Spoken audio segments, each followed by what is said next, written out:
Morning, everyone. Morning.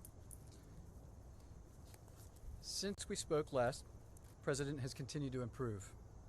As with any illness, there are frequent ups and downs over the course, particularly when a patient is being so closely watched 24 hours a day. We review and debate every finding, compared to existing science and literature, weighing the risks and benefits of every intervention, its timing, as well as any potential impacts a delay may have. Over the course of his illness, the President has experienced 2 episodes of transient drops in his oxygen saturation.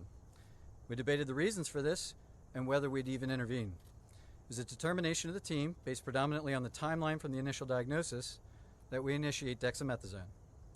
I'd like to take this opportunity now, given some speculation over the course of the illness the last couple of days, update you on the course of his own illness. Thursday night into Friday morning when I left the bedside, the President was doing well, with only mild symptoms, and his oxygen was in the high 90s. Late Friday morning when I returned to the bedside, the President had a high fever, and his oxygen saturation was transiently dipping below 94%. Given these 2 developments, I was concerned for possible rapid progression of the illness. I recommended the President we try some supplemental oxygen, see how he'd respond.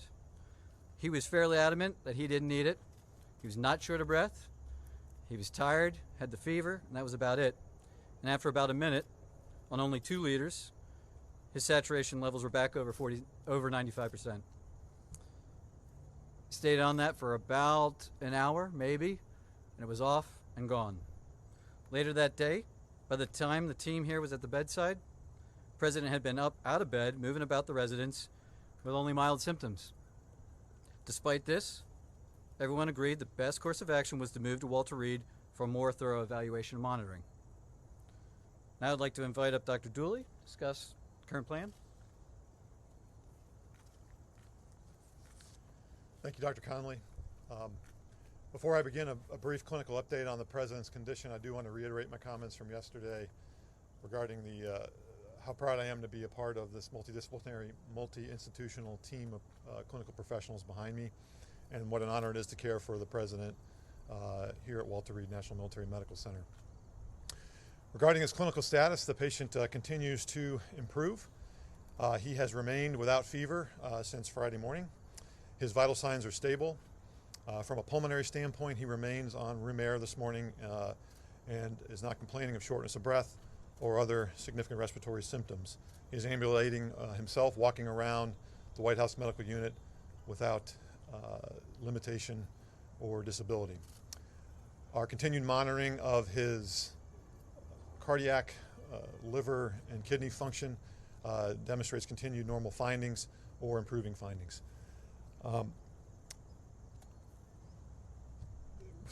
And I'll now turn it over to Dr. Garibaldi from Johns Hopkins to talk about our therapeutics and, again, our plan for the day.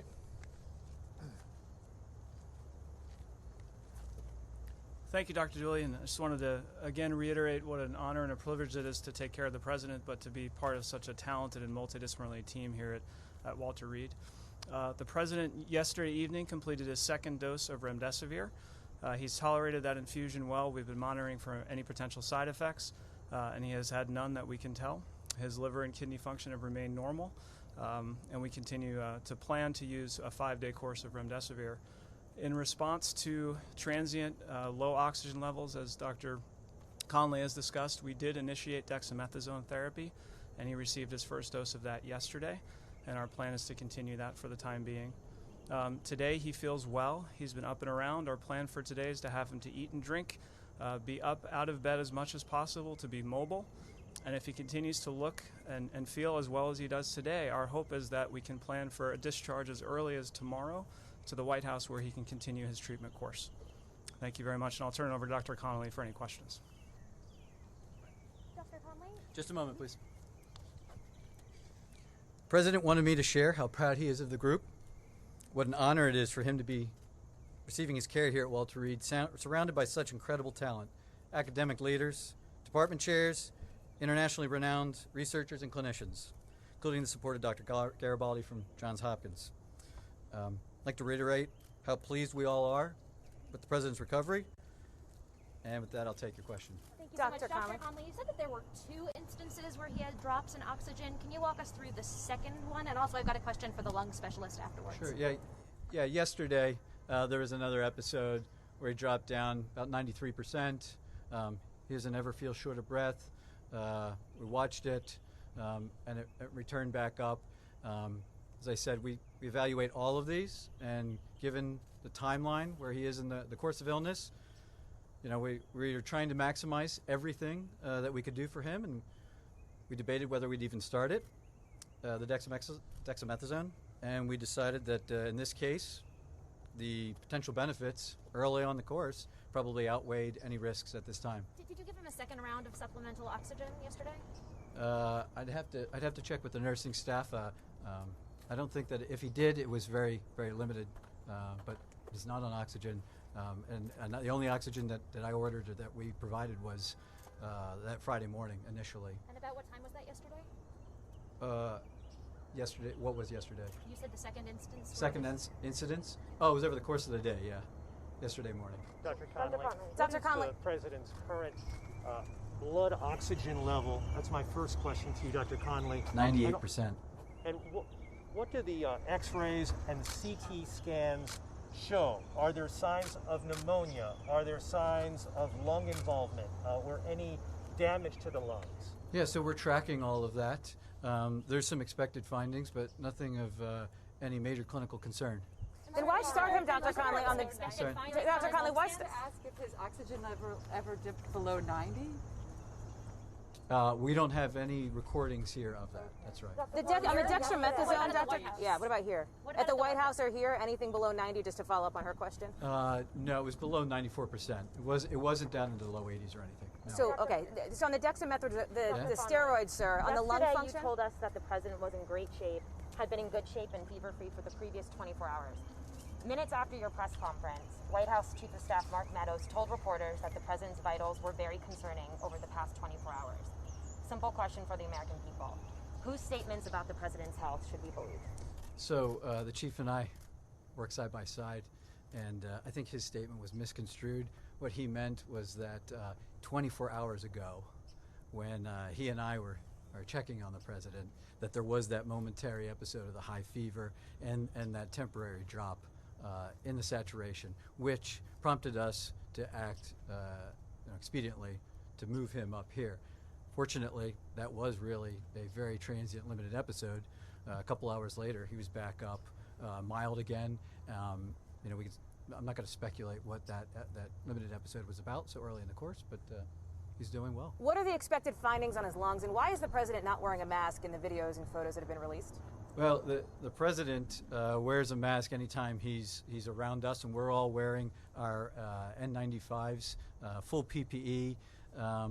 He's the patient, and when we can, when he'll move out into to public, we move him out and around other people that aren't in full PPE.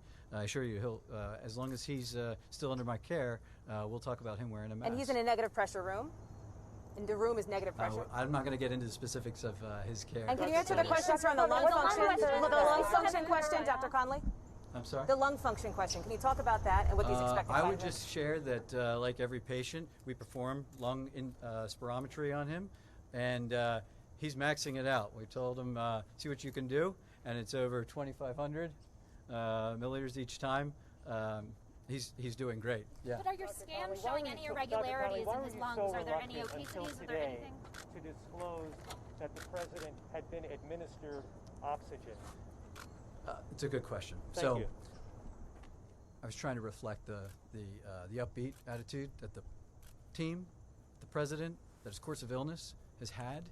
I didn't want to give any information that might steer the course of illness in another direction, and in doing so, it came off that we were trying to hide something, which wasn't necessarily true.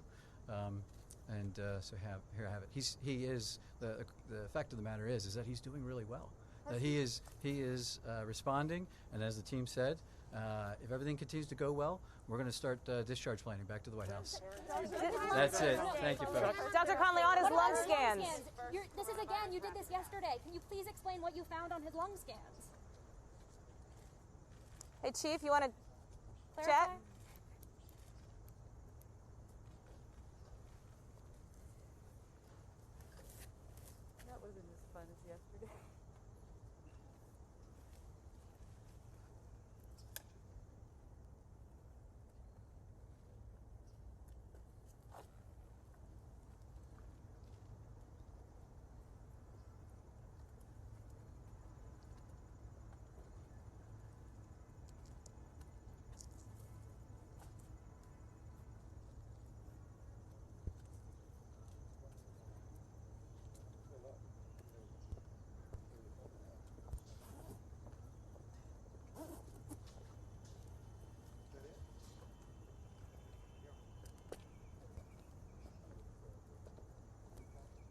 started it when they came out of the building.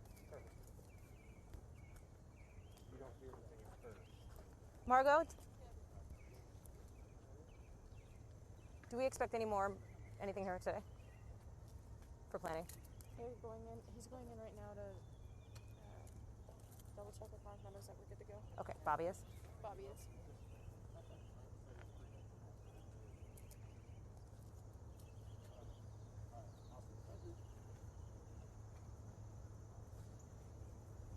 That was a good question on the lung function, Jill. I was trying to back you up on that. Yeah.